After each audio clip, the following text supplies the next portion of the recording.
Me see NDC be say we need 2028. Definitely. Said the omo ye say no market on the wall. MPP be we need 2028. NDC asem na make. Mo dem market NDC be say we need 2028. MPP for munya mai. Say mo be akona be after ebia 8 years. NDC ebe we need 2028 biem. Enti dem mo ye ni nyina no e agro. Dem mo betimi aya ne say mo be gi city ni kakra for 2028.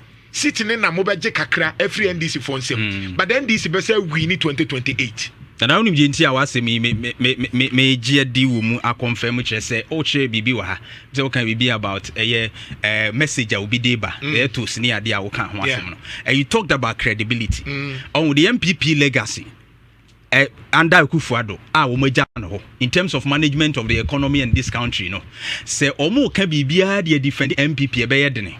And of course, to say the Mammy Asare Ken, what the agenda 111 Bemuni Adi, also Abe Hufi. Say, yeah, and you don't rather defend because no Sabe attentive what you out to. Do Quepra now once Akoye him more because Ghana for who you be. And unti na me GD say the credibility of the people who be defending the party right now. No. Why the bit me? Why pan MP? And I